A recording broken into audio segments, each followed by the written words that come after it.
নমস্কার বন্ধুরা, রান্নাঘরের সঙ্গীতে সবাইকে স্বাগত। এই ভিডিওতে স্ট্রবেরি ফ্লেভারের লস্যি বানিয়ে আপনাদেরকে দেখাবো।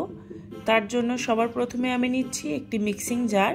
সবার প্রথমে দেব টক দই। আমি এখানে 200 মতন টক দই নিয়েছি। আমি আজকে 2 গ্লাস লস্যি বানাবো, তাই 200 টক দই নিয়েছি। আপনারা সেটা কম বেশি করতে পারেন। এরপর নেব কয়েকটা আইস কিউব, সামান্য পরিমাণে লবণ আর স্বাদ অনুসারে মিছরি নিচ্ছি। আপনারা এই মিছরিটার বদলে চিনি ব্যবহার করতে পারেন। এবারে দিচ্ছি স্ট্রবেরি জ্যাম বা স্ট্রবেরি ক্রাশ। এটাই লস্যিতে স্ট্রবেরির যে ফ্লেভারটা সেটাই আনবে। এছাড়া আপনারা স্ট্রবেরি ফ্লেভারও 2-1 ফোঁটা অ্যাড করতে পারেন, আমি অ্যাড করিনি।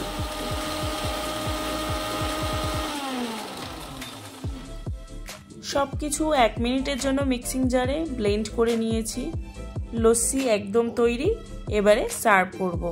তার জন্য গ্লাসটা একটু ডেকোরেশন করে নিচ্ছি। আর সেই জন্য যে স্ট্রবেরি জ্যাম বা ক্রাশটা ব্যবহার করেছি সেটাই একটু চামচে করে নিয়ে গ্লাসের ভিতরে একটু স্প্রেড করে দিলাম, যাতে দেখতে ভালো লাগে।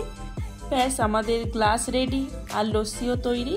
এবারে গ্লাসের মধ্যে 2টো করে আইস কিউব দিয়ে লস্যিটা গ্লাসের মধ্যে ঢেলে দিচ্ছি। সামনে গরমের দিন আসতে চলেছে, আর গরমের দিনগুলো এইরকম ঠান্ডা ঠান্ডা লস্যি দিয়ে এনজয় করুন।